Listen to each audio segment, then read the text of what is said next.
Yo soy Celia, yo soy una persona no binaria y también soy cristiana. Eh, a veces como que me es muy difícil llevar como las dos cosas en la vida y quería preguntarle si ve un espacio en la iglesia para las personas trans y las personas no binarias o el colectivo LGTB en general. Toda persona es hijo de Dios, toda persona. Dios no rechaza a nadie, Dios es Padre. Y yo no tengo derecho a echar a nadie de la iglesia. Más aún, el deber es recibir siempre. Y la iglesia no puede cerrarle la puerta a nadie, a nadie. ¿Y qué piensa de aquellas personas de iglesia, ¿no? O sacerdotes que promueven el odio y utilizan la Biblia para sustentar esos discursos de odio? Y te leen como el Evangelio, ¿no? Para decir, no, yo no te estoy excluyendo, lo dice la Biblia, ¿no? Yo me harto y me canso de decir que ese no es el mensaje de Jesús, ¿no? Esa gente son infiltrados. Son infiltrados que aprovechan la estructura de la iglesia para sus pasiones personales, para su estrechez personal. Es una de las corrupciones de la iglesia, ¿no es cierto? Bienvenidos todos a este nuevo podcast express, después de casi un mes y pico, cuando hablamos del hundimiento de la reforma laboral y que provocó, que es el tema de moda. A propósito, hoy mientras grabamos este podcast salieron las preguntas de la consulta popular, pero bueno, eso lo dedicaremos para otro episodio porque hoy vamos a hablar de el Papa Francisco, que falleció el día de ayer. Bueno, creo que era la madrugada, sí, la madrugada del lunes acá en esta parte del mundo.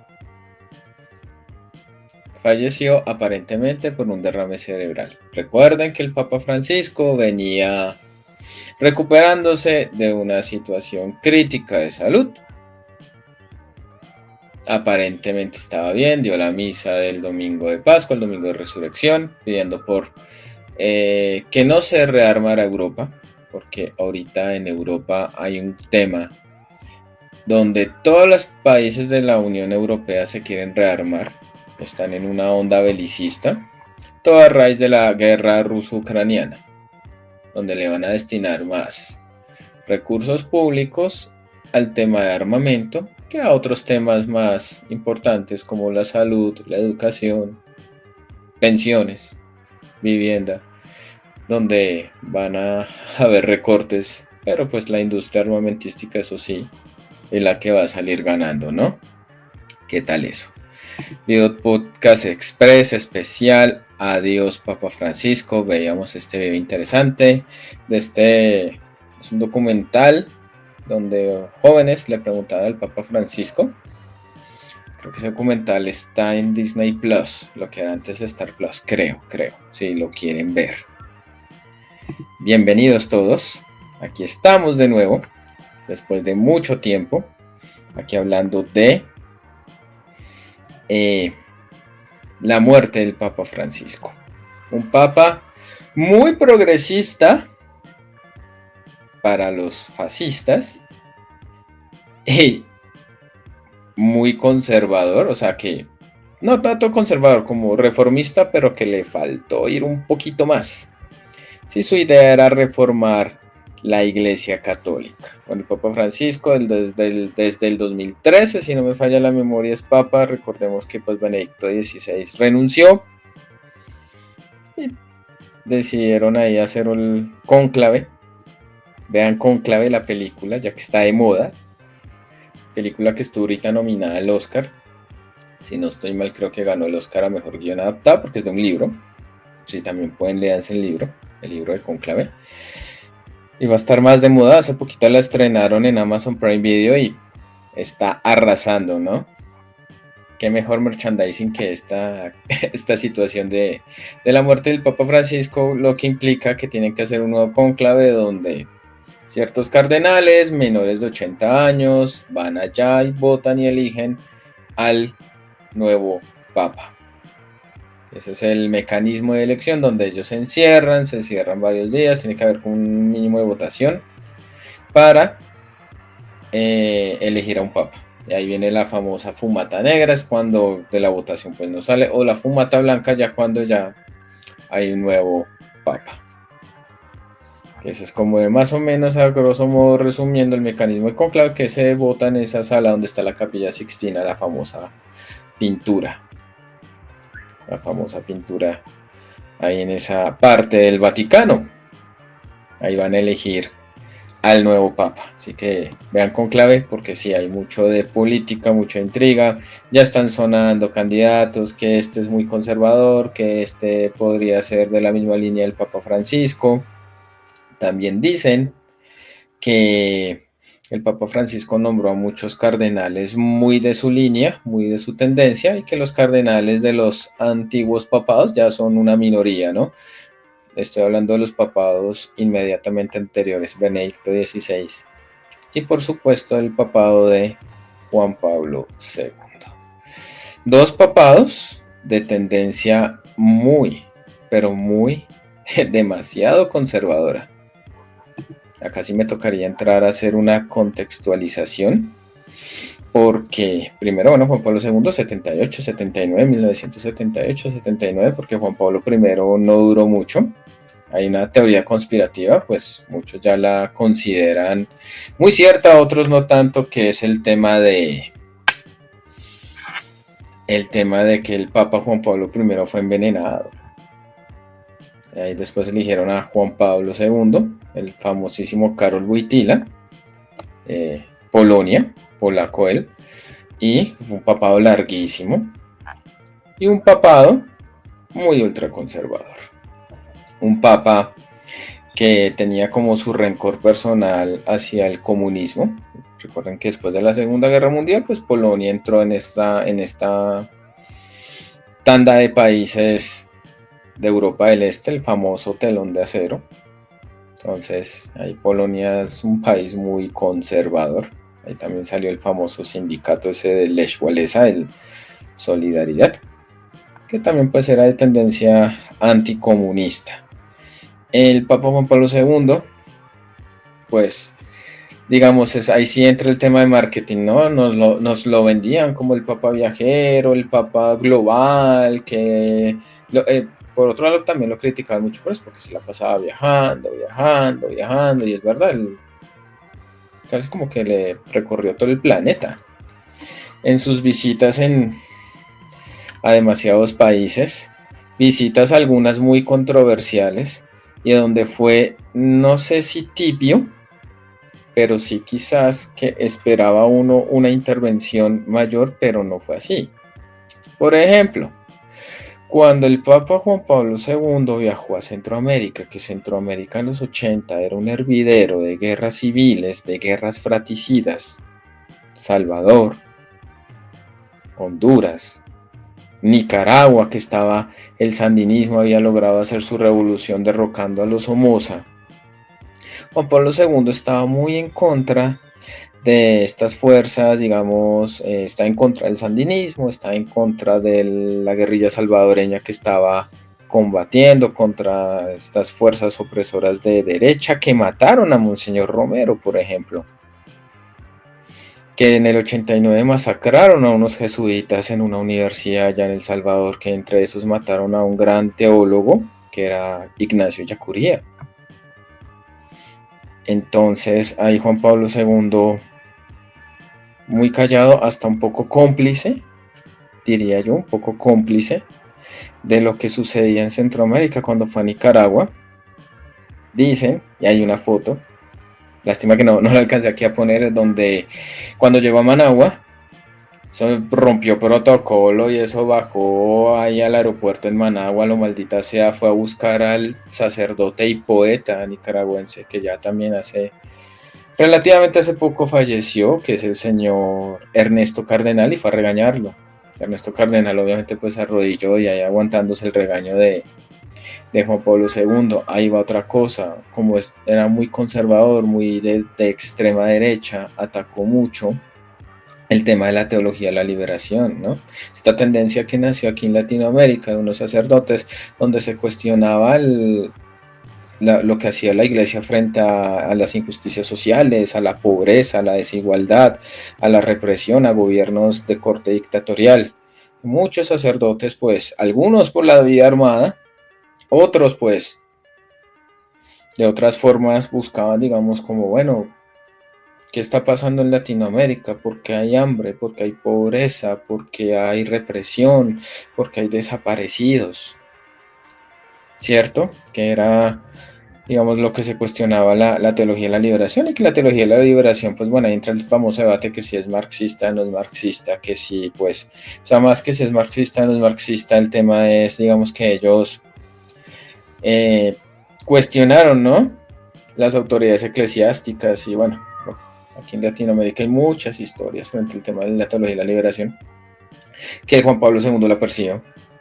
Y también el señor Joseph Ratzinger, cuando era el prefecto para la Congregación de la Doctrina de la Fe.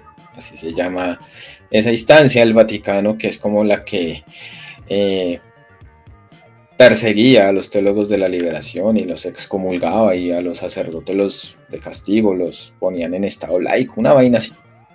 Eso era, digamos, como lo que en esos años 80 tumultuosos, ¿no? Además que él era parte de esa hartísima trinidad que los libertarados aman, que pues de libertarados, ¿no? O sea, libertarados son de libertarios, no tienen nada. Libertario en el buen sentido de la palabra, porque eso libertario ahorita, pues, imagínense, libertario viene el anarquismo y ahora la usan para decir somos libertarios, pero ¿en qué?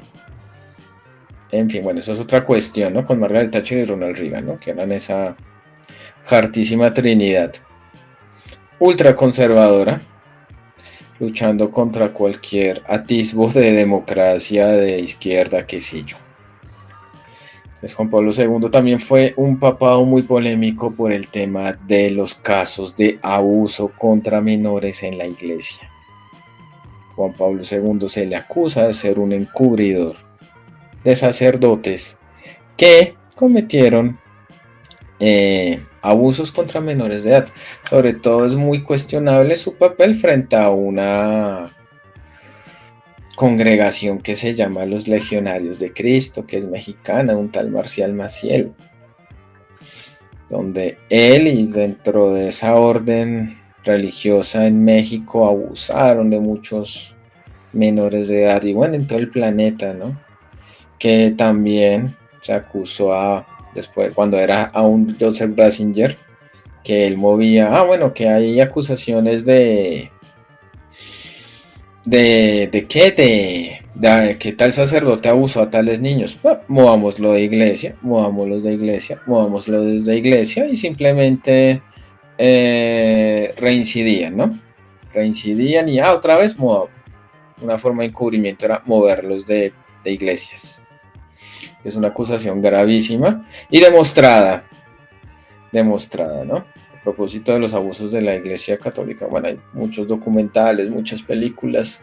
Hay una que ganó el Oscar, Spotlight, que fue que recrearon ahí una investigación periodística, el Boston Globe, que fue en esa ciudad, en Boston, en los Estados Unidos, donde están investigando los casos de abusos por parte de sacerdotes católicos allá en los Estados Unidos, como en diferentes partes del planeta. Aquí en Colombia aún al día de hoy siguen saliendo, y una cosa de que, pues sí, el Papa Francisco como que acá se intentó poner la camiseta, ya hablando acá en términos futbolísticos, de bueno, vamos a combatir estos casos de abusos y que no queden en la impunidad, combatir la impunidad, pero como que le faltó un poquito más. Entonces, polémico el Juan Pablo II, también en esa ola reaccionaria, también muy amiguis de otro personaje, Juan Pablo II, otro personaje horrible, que le hacen un lavado cada vez que pueden, pero ya no, que es la abominable y horrible Madre Teresa de Calcuta, que todos saben que es una infame, una charlatana, una estafadora, una ultraconservadora que traficó con los pobres, que traficó con la fe de los pobres en Calcuta, amiga de dictadores como el dictador de Haití, ¿no? los famosos Duvalier, esa familia que gobernó durante mucho tiempo Haití.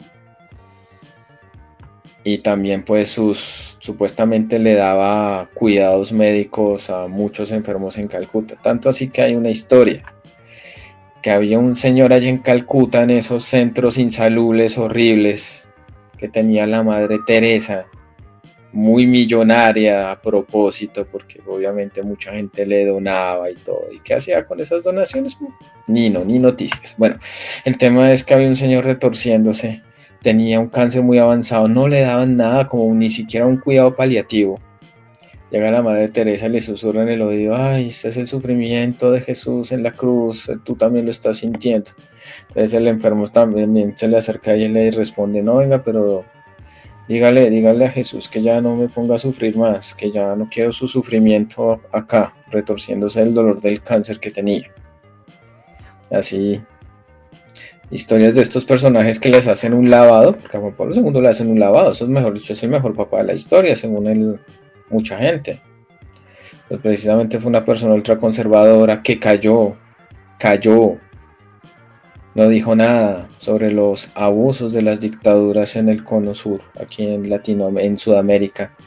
Y cuando fue a Chile, que era un momento tensionante porque estaban a puertas del famoso plebiscito, referendo del sí o no, que si Pinochet seguía otro tiempo más y demás. Entonces, eso les cuento que el papado de Juan Pablo II no fue tan bonito que digamos. Bueno, llega Ratzinger, que es de la misma línea, Benedicto XVI, año 2005, si no me falla la memoria, pero digamos que ahí cambia la cosa. El Papa Juan Pablo II intentó ser más global, obviamente también muy global en su lucha contra lo que sea comunismo, izquierda, progresismo, porque obviamente de esa ola conservadora él era: no, aborto no, que el homosexualismo rechazado no, que los métodos preservativos no. Acá también tuvo su aporte colombiano. Antes de pasar a Benedicto XVI, tuvo su aporte colombiano frente a la lucha sobre ciertos avances. Acá hay un cardenal colombiano que llegó a altas instancias, creo que era el prefecto para la Congregación de Asuntos de Familia, creo que se llama así el cargo allá en Vaticano, Alfonso López Trujillo, un personaje horrible, abominable, detestable, un sacerdote extremista de derecha horrible, que antes de morir, ahí sí creo que ya era Papa Benedicto XVI, tuvo la brillante idea de proponer que, al igual, ustedes han visto que las cajetillas de cigarrillo, fumar produce cáncer, fumar no sé qué, él quería que los métodos preservativos como el condón tuviera también etiquetas de ese sentido, o sea, una barbaridad, un exabrupto. Entonces, imagínense esa grosería. Y también tuvo otro cardenal colombiano que antes de morir también lo acusaron de ser un encubridor de pedófilos, pero pues no se demostró, creo que era apellido Castillo. Listo. Benedicto XVI. Cambia un poco el chip Benedicto XVI. ¿En qué sentido? En el sentido que él se concentró mucho en Europa. Esto de como el Vaticano también tiene su geopolítica. El Papa Juan Pablo II intentó ser, pues ya lo dije, más global, estar ahí inmiscuido en todo lado. Sus años fuertes fueron los años 80. Y Benedicto XVI tenía, digamos, como un objetivo claro. Él era muy eurocéntrico y su objetivo era combatir todo atisbo de modernidad y laicismo en Europa. Sí, él viajó a varias partes del mundo, él visitó varios lados, él también intentó ser más global. Digamos, también las acusaciones de que era una especie de inquisidor cuando era Juan Pablo II Papa, cuando era el prefecto de la Congregación para la Doctrina de la Fe. Él fue el que persiguió a teólogos de la liberación. Fue uno de los brazos, al igual que Alfonso López Trujillo, uno de los brazos perseguidores de ciertos sacerdotes que no estuvieran en la línea ultraconservadora de Juan Pablo II. Y se concentró mucho en Europa, porque, no sé, o sea, era como su... ya lo dije, es muy eurocéntrico y no quería no, pues si en Europa es conservador, el resto del mundo también lo es. Entonces luchaba contra toda forma de laicismo, el país que más visitó Benedicto XVI en su papado fue, adivinen, un país regodo, muy atrasado en muchas cosas, en pensamiento y demás en Europa. Así es, España. Como Papa Benedicto XVI fue el país que más visitó, que más eventos hizo, por ahí una cosa hizo de juventud, que eso fue aprovechado por muchos grupos ultraconservadores, una cosa loca, eso Madrid era una locura en esa época, estamos hablando año 2010, 2011, si no me falla la memoria. Entonces una cosa loca. Benedicto XVI. Él una vez creo que fue a Brasil y tuvo la brillante idea de decir que es que la conquista fue algo bendito para los indígenas, y eso obviamente provocó la ira de muchos líderes latinoamericanos allá cuando fue a visitar Brasil Benedicto XVI. Creo que forma medio solapada, pido disculpas, pero sí, el Benedicto XVI, su tema era Europa y también, ¿no? Si Europa es conservadora, el resto del mundo lo será. También en contra de los preservativos, las acusaciones de que él era el Opus Dei, que otras acusaciones que él era de las juventudes hitlerianas en la Segunda Guerra Mundial, que un tipo muy intransigente, hasta que renunció, el señor renunció, también las acusaciones de que era un encubridor de sacerdotes pedófilos, y bueno, sorpresiva renuncia, conclave, y todo el mundo sorprendido porque pues en esto de los papólogos, los conclavólogos, no sé cómo se diga, se me lengua la traba, pues sorprendidos de que hayan elegido a Jorge Bergoglio, arzobispo de Buenos Aires, cardenal de primado allá de Argentina, y terminó siendo el papa y eligió el nombre de Francisco I porque él quería, digamos, como reflejar, o quería reflejar en su papado, digamos, lo que representaba, aunque él es de la orden jesuita, pues lo que representaba San Francisco de Asís, ¿no? Que tengo entendido que es el santo también de los animalitos, señor San Francisco de Asís. Entonces, se puede decir que sí fue algo progresista el Papa Francisco, digamos que relajó un poco esas posiciones ultras de los dos papados anteriores frente al tema de la homosexualidad, como vimos al video del principio. Sus primeros días de papado en esa época había una crisis tremenda de refugiados que venían del África. Él fue a Lampedusa a recibir a los refugiados, migrantes que llegaban allá a esa costa italiana. Y así entonces empezó a ir a cárceles, a compartir con presos, invitaba a cenar a habitantes de calle o los sin techo, como lo quieran decir, visitar ancianatos, o sea, algo muy, muy sencillo y no tan ostentoso como era lo de los papas, ¿no? Los papas anteriores. De por sí que, digamos, él quería como ser más reformista y que el Vaticano fuera algo terrenal, que el papado fuera algo terrenal. Se podría decir que fue como el intento del Papa Francisco, ¿no? Cuando él llegó a Papa, él tuvo que afrontar una acusación, y ahí hay otra película que quiero que vean que está en Netflix, es la de los dos papas, que también tuvo sus nominaciones al Oscar, que ahí cuenta la historia de Bergoglio, después Papa Francisco, que se me escapa el nombre del actor, es un actor inglés que también sale en Juego de Tronos, que cosas de la vida, ¿no? Y cosas de la vida y cosas del casting, ¿no? Él también salía en Juego de Tronos, creo que era líder de una secta y toda loca en esos Juegos de Tronos, y empezaron a hacerle memes de, que es igualito al Papa Francisco, sacaron la película de los dos papas y ¡pum!, quedó el de Papa Francisco, ¿no? El Papa Francisco ya más viejito, que otro actor, un actor argentino hace el Papa Francisco ya más, cuando era más joven.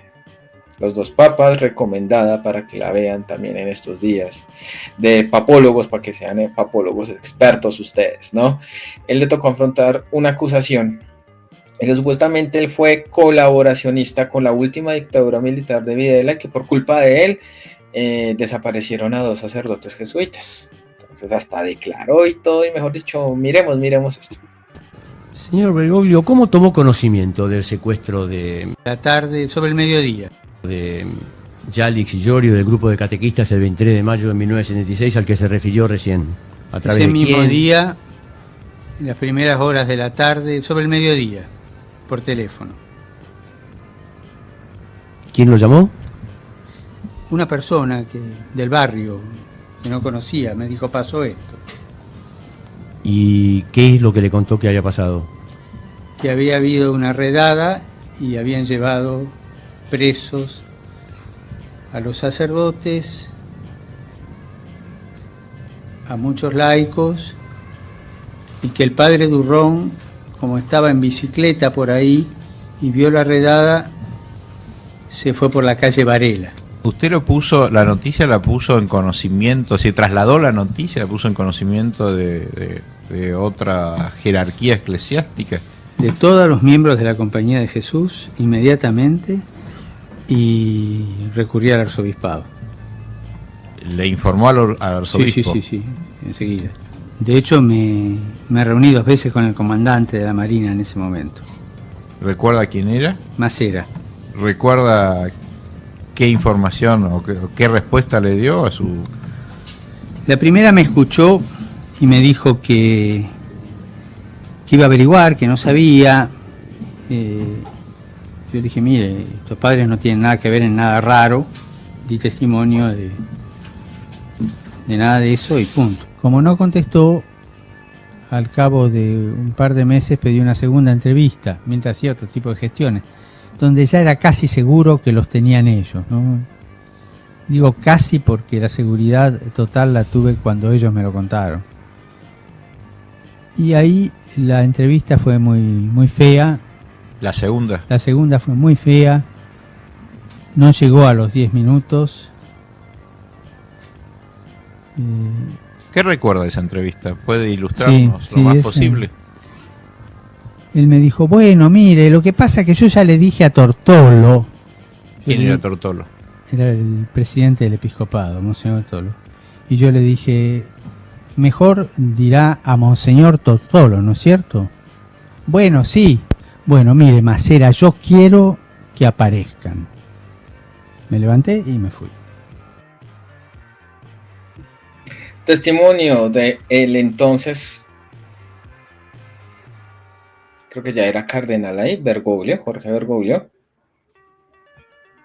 donde estaba hablando del caso de los 2 sacerdotes jesuitas compañeros de él, que fueron desaparecidos por la abominable dictadura militar de Videla. Acá otro video, porque recién fue papa, fue un periodista argentino que empezó a decir, no, pero pilas, que este señor parece que colaboró y acusó a 2 de sus compañeros y los desaparecieron, pero no fue así.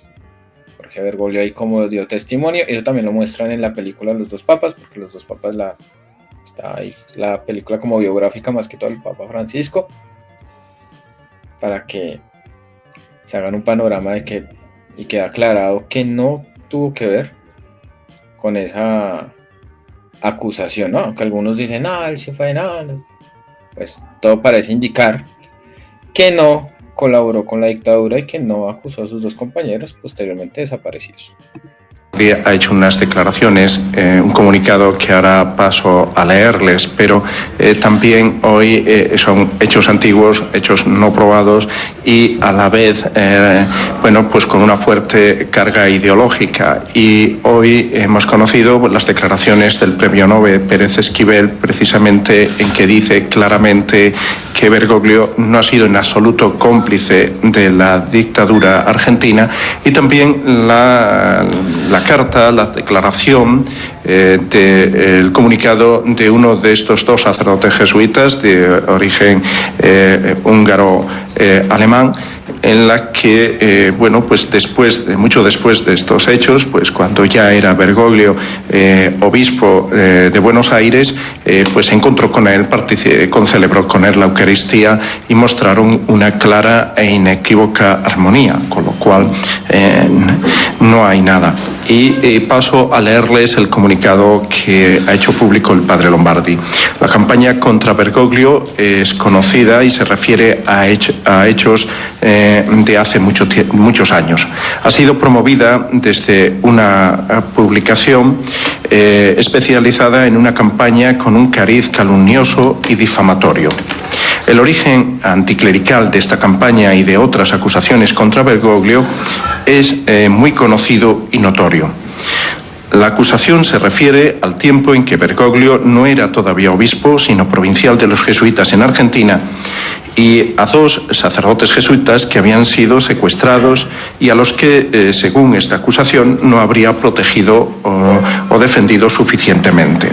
No ha habido nunca una acusación concreta, creíble, en su contra. La justicia argentina lo ha interrogado una vez, pero solo como persona conocedora de hechos, pero nunca ha sido imputado por nada. Él ha negado de forma documentada, con pruebas, todas las acusaciones. Existen, en cambio, muchas declaraciones que demuestran cuánto Bergoglio ha hecho para proteger a muchas personas en el tiempo de la dictadura militar en Argentina.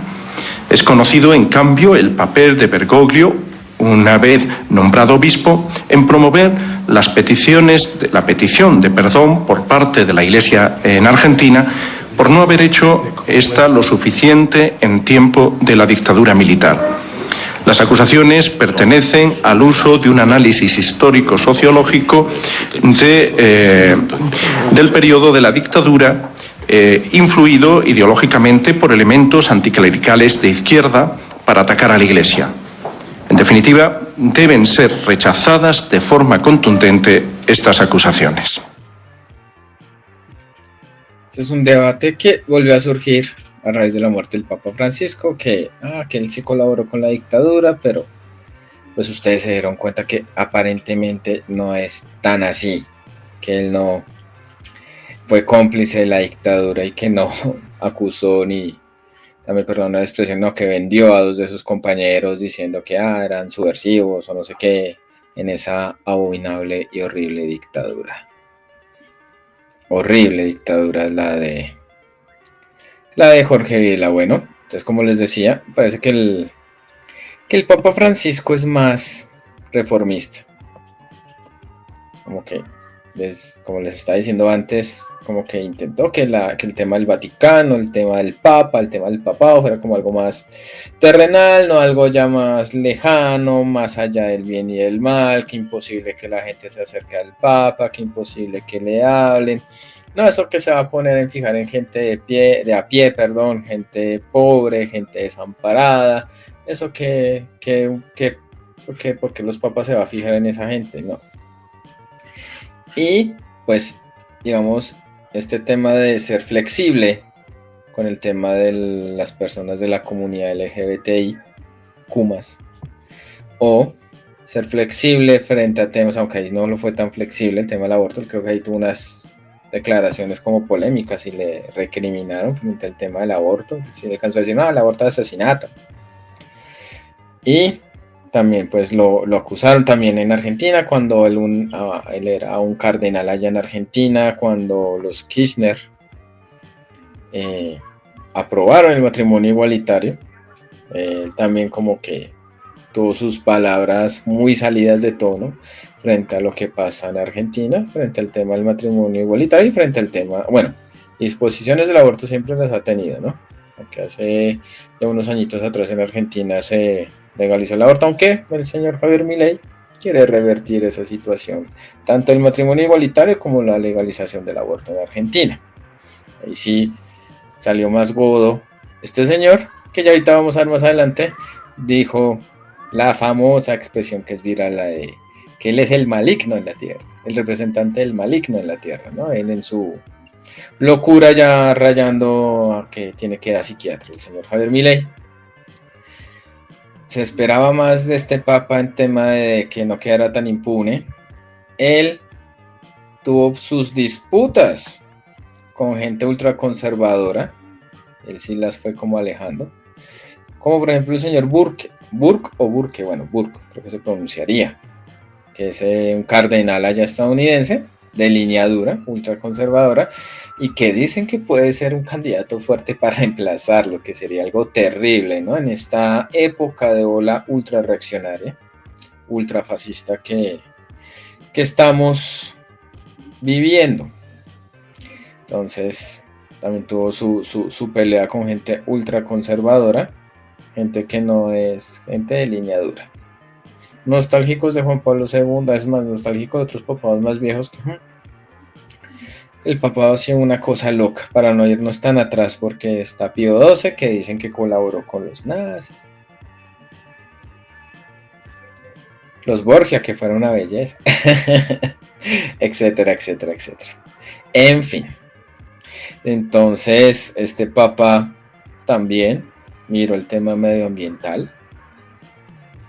Creo que tiene una encíclica al respecto, que gustó en muchos sectores que defienden el medio ambiente, que digamos es una persona que mandaba mensajes sensatos, no súper revolucionarios o súper izquierdosos como decían algunos, mensajes sensatos, lo normal, o sea, lo que debería ser.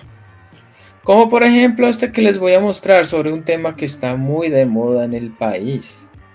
Un tema que está muy muy de moda, que es el tema del trabajo. Mírenlo y ya miramos, ya hablamos. Permítame acá.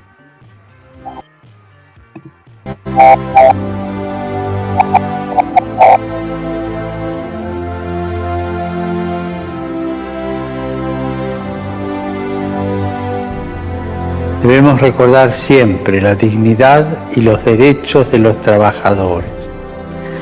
Denunciar las situaciones en las que se violan estos derechos.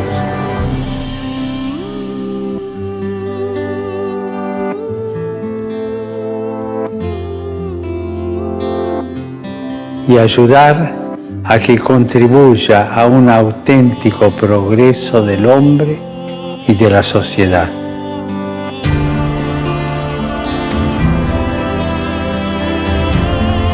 Pidamos, hermanos, por el mundo del trabajo, para que a todos se pueda asegurar el respeto y la protección de sus derechos y se le dé a los desempleados la oportunidad de contribuir con el trabajo a la construcción del bien común.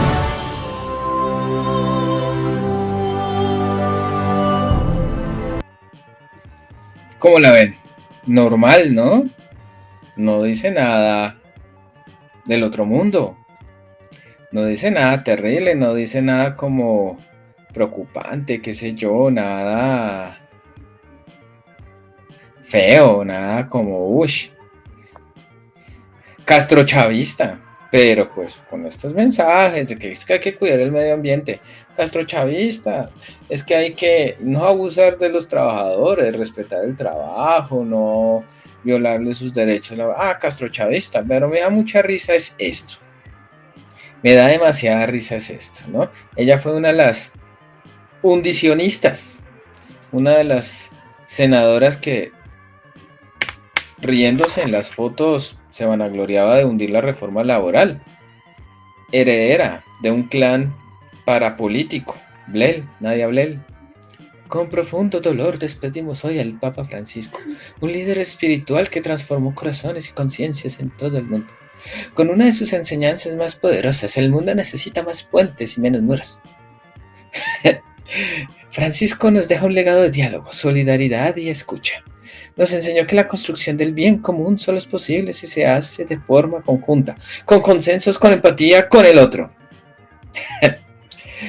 Que su palabra siga siendo faro para quienes creemos en la política como un servicio en los derechos y la dignidad humana como principio innegociable. Puentes que dinamitaron, muros que impusieron, ahora están asustados con la consulta popular de 12 preguntas que hoy se hicieron públicas las 12 preguntas. Ahora está todo el mundo diciendo, no, populista, no, esto lo podemos debatir en el Congreso, no, que es que mucho derroche y mucho gasto en la votación. Ahí sí, qué canallas, qué mala leches, qué cafres. Lo siento. Entonces, vea, Ay, es que el Papa Francisco nos enseña, no aprenden nada, oportunistas, lagartos miserables, lo que son todos estos desgraciados.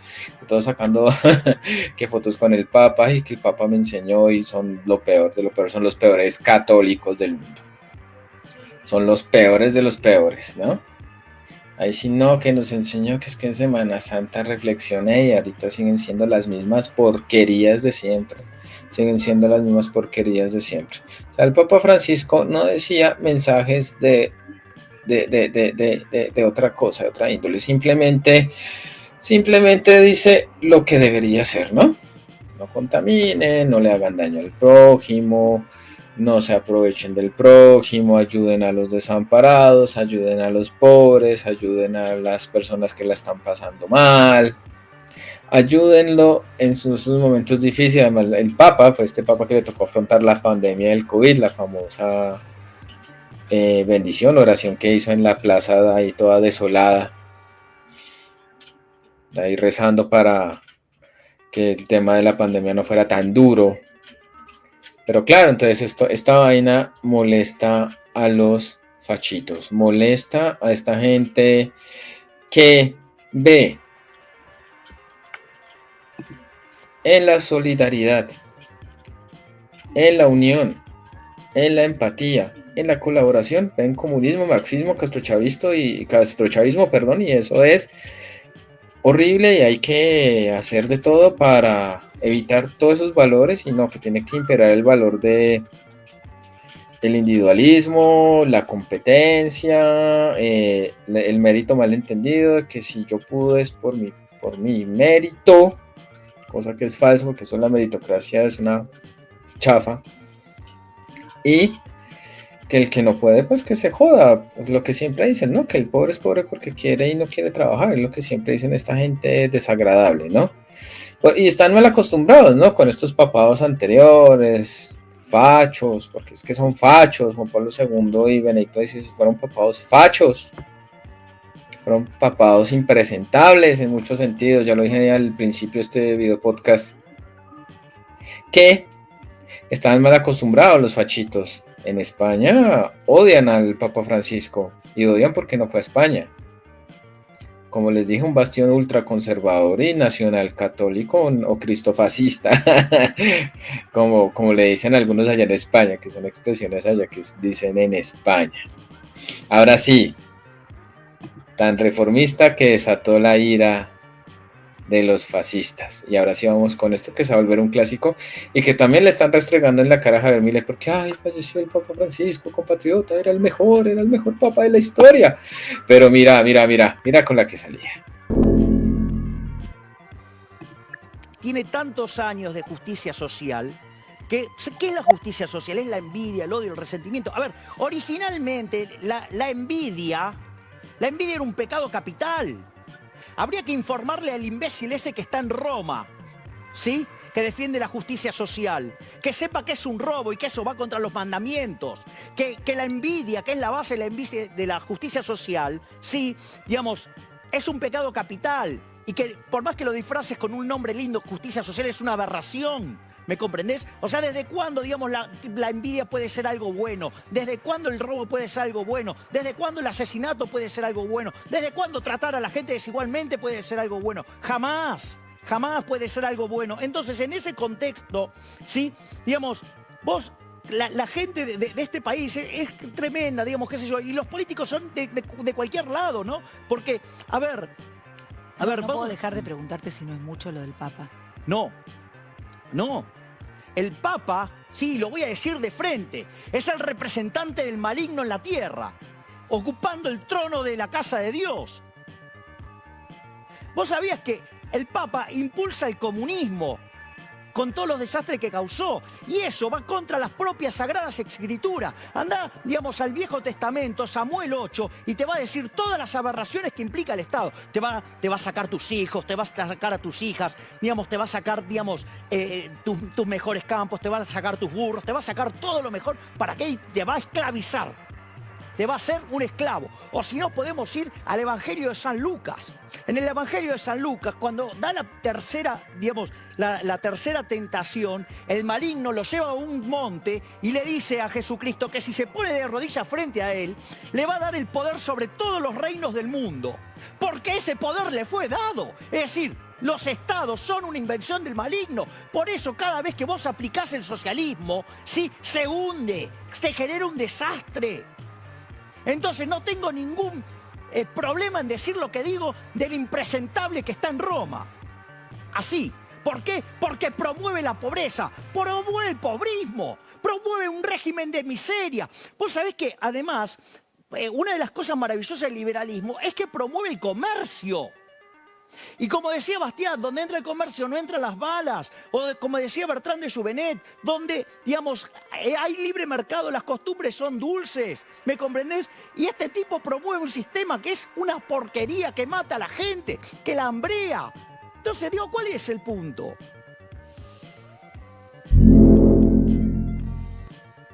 Ok. Mira, no llegó al punto de ser comunista y mira, solamente dijo, ve, hay que ayudar al prójimo. Comunista es el maligno en la tierra, el representante del maligno en la tierra. ni me he aprendido bien los dichos de este señor. Este señor de psiquiátrico, ahí era cuando era analista de medios, imagínense. Ese mal chiste llegó lejos allá en Argentina. Un mal chiste. Demasiado. Y así piensan los fascistas tipo Milei. O tipo como este personaje, el Menoni, el Mamoni, como le digo yo. Que si están de acuerdo que es el peor papa de nuestra era. Claro, el papa, ellos están acostumbrados a que los papas fueran fachos, apoyando dictaduras militares, como el Papa Juan Pablo II apoyando a Videla, Pinochet. Eso no es un secreto, apoyando gobiernos de corte ultraconservador, expulsando a los cardenales, a los sacerdotes que ya fueron un poquitico más hacia la izquierda, ¿no? Que bien hecho, que hubieran matado a esos sacerdotes, ¿no? Sacerdotes que dieron su vida, Monseñor Romero, Ignacio Yacuría, allá en El Salvador, entre otros en otros países de Latinoamérica, que se han presentado casos de esa índole. Creo que también en Honduras mataron a unos sacerdotes, si no me falla la memoria. Y así ese estilo, ¿no? Entonces, esta ola libertarada, intolerante, tipo María Fernanda Cabal, tipo Vicky Dávila, ¿no? Que hipócritas andan diciendo, ay, qué pobrecitos, nosotros sin el Papa Francisco, pero en verdad así piensa esta gente. Súper intolerantes, ultra reaccionarios, fascistas, intolerantes, impresentables, celebrando la muerte de este señor. ¿Por qué? Porque pues como ya estaban mal acostumbrados que estos señores, todos los papas, bueno, perdón, no todos los papas, muchos papas, pero estos últimos, ¿no? De estos últimos años. Juan Pablo II y Benedicto XVI, más que todos ellos dos, que no, que no eran los papas que ellos amaban, los papas no buenos, no santos, diría, no santos. Ok, así piensan y salen y celebrando, es que se toman fotos con copa de vino celebrando la muerte del papa, ahí no. También acusaron al Papa Francisco de apoyar tiranos, cosa que es totalmente falsa. Que el Papa Francisco, y si gracias a la intervención del Vaticano como que se calmó un poco la situación en Venezuela, que ya se estaba tornando violenta, tema de oposición y chavismo. Y también muy pendiente de lo que pasaba en Palestina, ¿no? Una persona que sí decía tajantemente que cese el fuego y que no siga el genocidio en Palestina. Que también molestó a muchos sectores ultra reaccionarios. Empezaron a criticar al Papa. También el Papa, es que ahí viene lo chistoso, ¿no? Antes de morir recibió al vicepresidente de Estados Unidos, que es un extremista, es el señor Vance, J.D. Vance, donde pues le dijo que venga, su política migratoria antimigrantes y su apoyo al tema ya del genocidio en Gaza, no estoy de acuerdo. Ahí también empezaron teorías conspirativas de que, eso fue que algo le hizo el vicepresidente de Estados Unidos. No sé. Igual ya el Papa Francisco ya venía con su malestar. Todo parecía indicar que está recuperando, pero desgraciadamente falleció el Papa Francisco, ¿no? Ya para terminar, a modo de recorderis, quiero recordar, bueno, no pude conseguir el pedacito bien donde el Papa Francisco cuando visitó Colombia en el 2017, que fue una visita que todo el mundo se animó, chévere, que todo carismático el Papa Francisco, que visitó varias ciudades de Colombia, estuvo acá hospedado en Bogotá un buen tiempo. Primero la ignorada Uribe, porque dice, sí, la verdad sí lo... Sí, allá sí viene. Allá sí viene. Viene allá atrás y allá está el Papa móvil. Todos aquí esperando el Papa que viene en el Papa móvil. Vamos a recibir la bendición. Aquí estamos, recibiendo la bendición del Papa.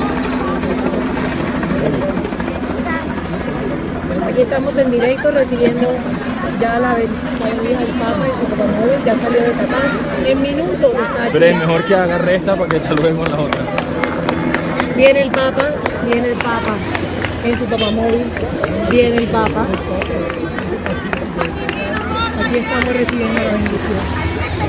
Para que lo vean, eso ahí, espera, ahí se ve que si quieren un paso adelante, acá sí está quedando un paso adelante, Vamos un poquito, presidente.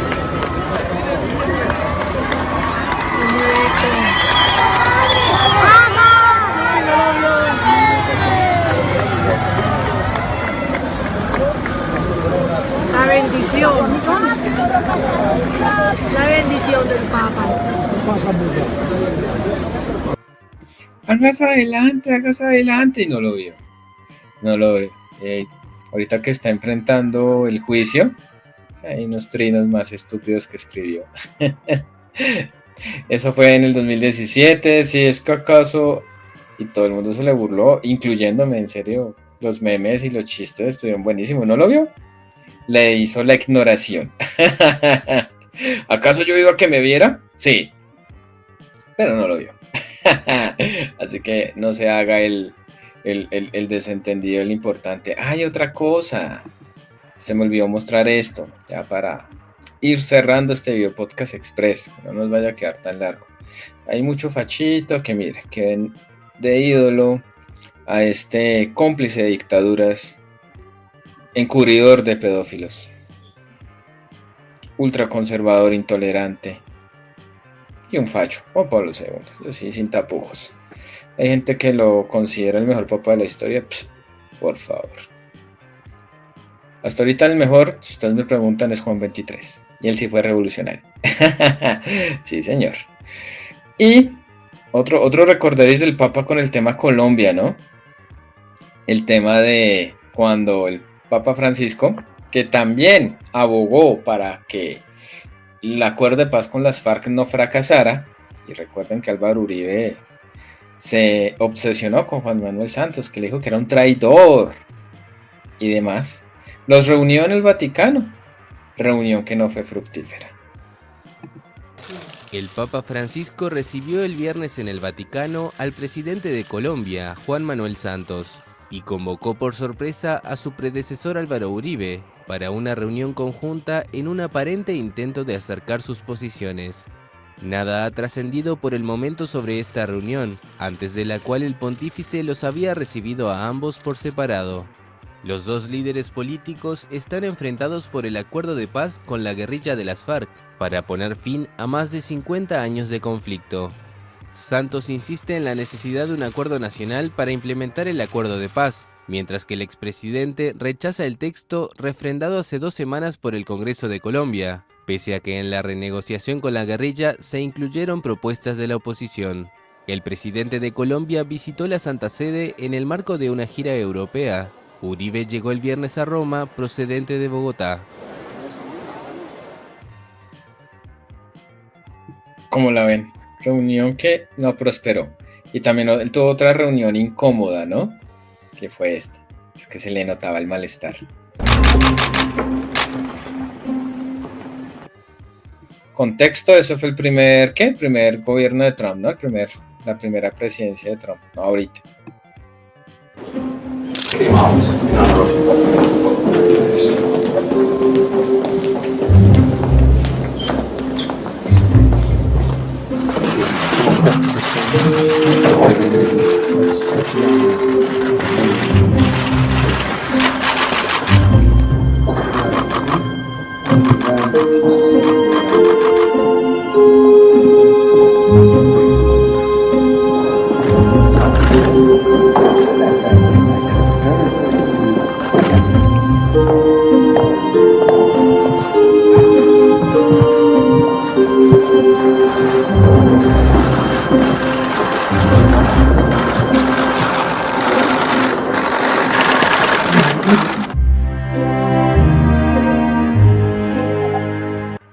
Hay una reunión bien incómoda con Donald Trump. Horrible, horrible. Y toca poner esto. Vamos a ver si se puede ver más grandecito. Todo el uribismo en pleno, escribiéndole. Sí, también Claudia López también es uribista. Mensajes hipócritas al Papa Francisco, ¿no? María Fernanda Cabal, que es re hipócrita, Fico hipócrita, todos son realmente hipócritas. Los más divertidos es los de Álvaro Uribe diciendo que lo ayude, que lo están acusando falsamente. Siguieron las audiencias. Álvaro Uribe cada vez más hundido. Más pruebas de que efectivamente sobornó y manipuló testigos para atacar a Iván Cepeda y se le está devolviendo el chistecito.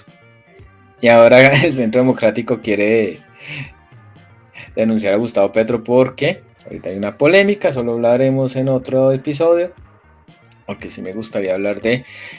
Están atacando a un grupo de influenciadores de izquierda.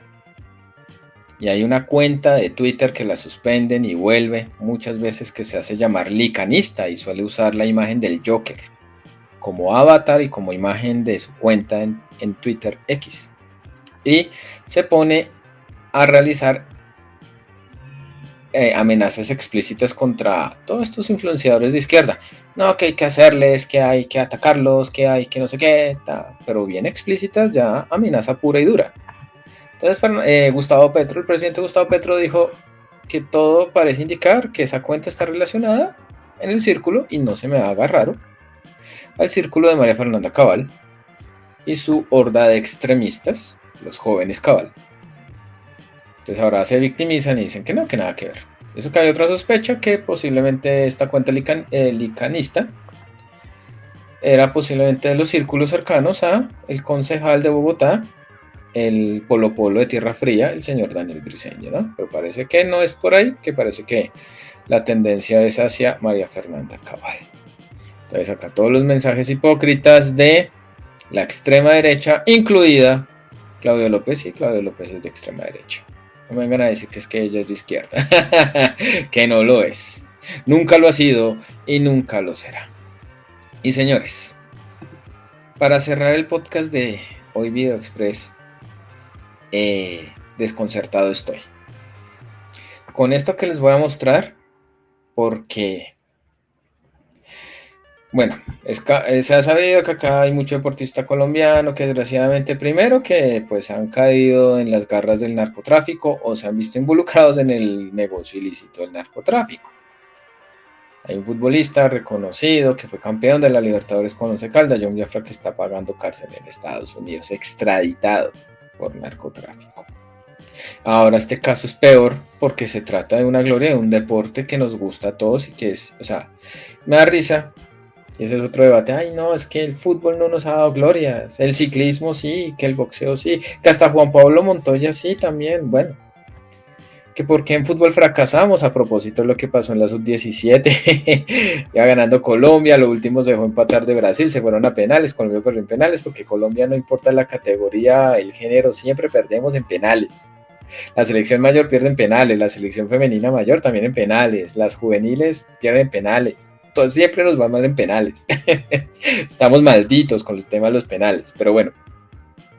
El tema tiene que ver con una gloria, vieja gloria, del ciclismo colombiano, sobre todo porque realizó una hazaña épica que fue ganar una etapa dura en el Tour de Francia en los 80, con la cabeza rota y todo, siguió y ganó, que fue el Alpe d'Huez, el señor Lucho Herrera, que ganó una Vuelta a España, o sea, ganó una de las tres grandes, que es el Tour de Francia, el Giro de Italia, la Vuelta a España, y lo están acusando de que con unos paramilitares desaparecer a una familia para robarle sus tierras.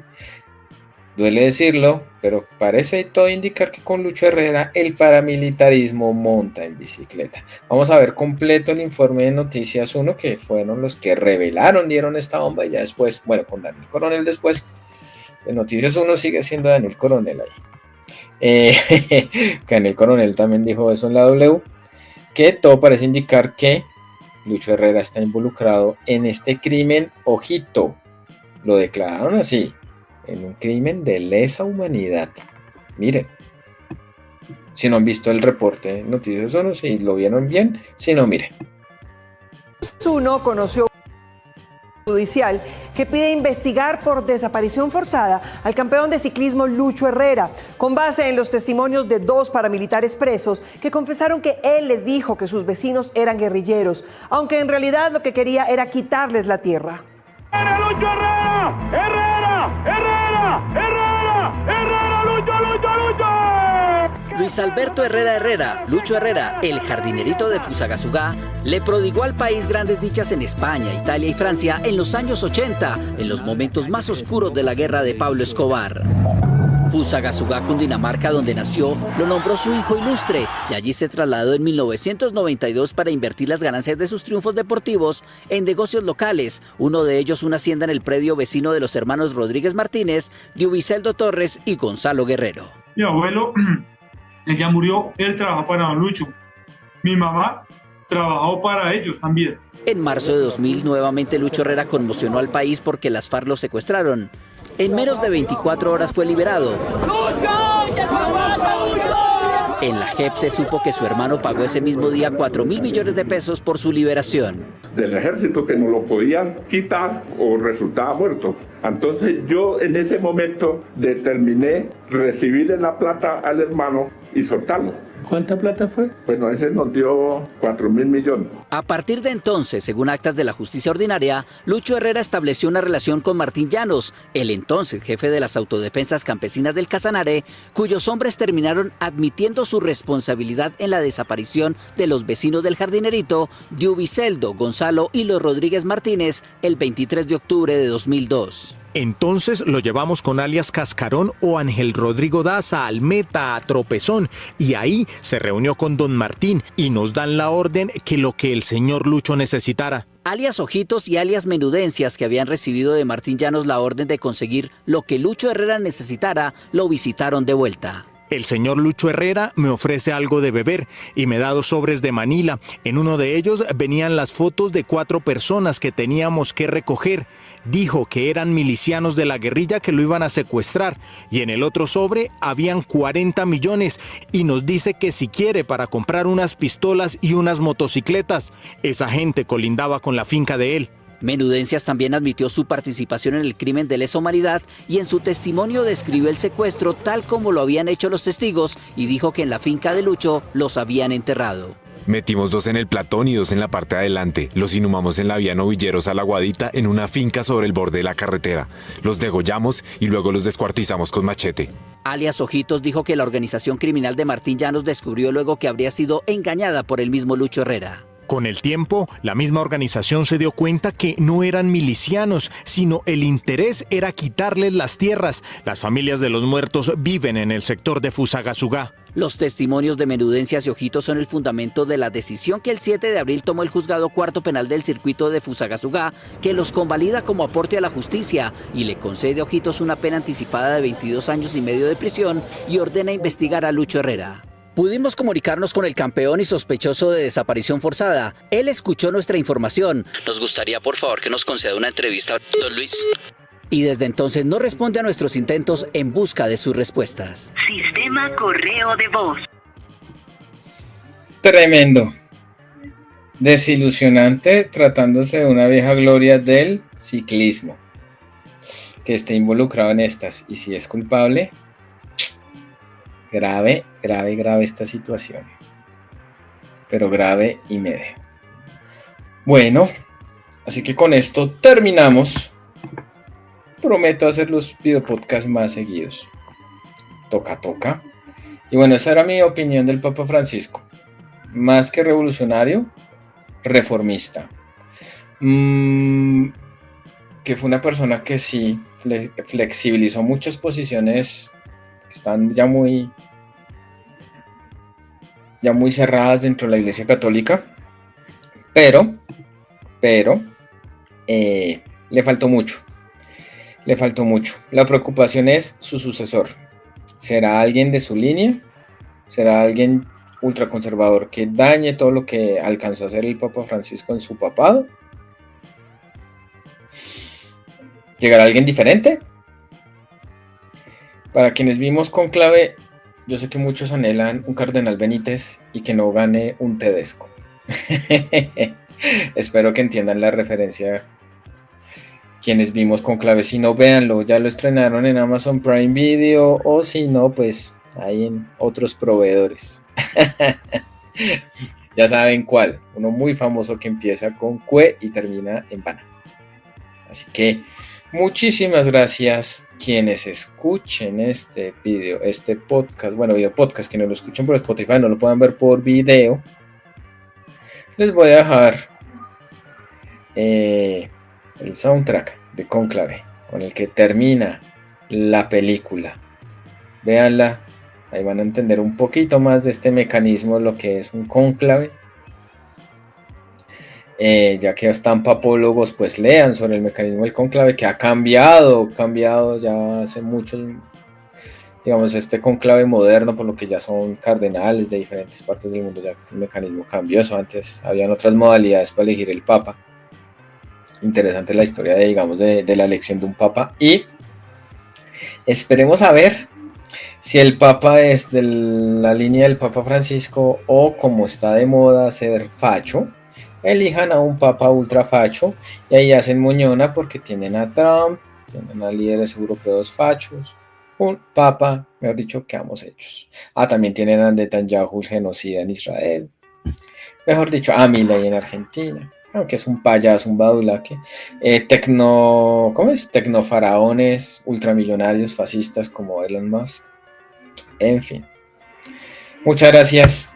El próximo video podcast, la idea es hablar de lo sucedido, que han querido censurar al presidente Gustavo Petro en sus consejos de ministros y demás, y el inicio, ¿no? Porque todo parece indicar que ya arrancó el tema de la consulta popular por el tema de la no aprobación de la reforma laboral. Consulta popular preguntándole a los colombianos si desean que esas 12 preguntas se hagan realidad, pues para el tema de las mejoras laborales. Increíble que se pregunten temas como que si pagan extras, horas extras, nocturnos, dominicales, festivos. Lo que nos ha llevado el horrible neoliberalismo, ¿no? Normalizar la precariedad laboral, el abuso laboral y demás. No aprendieron del Papa Francisco. Hasta otra oportunidad. Chao, chao.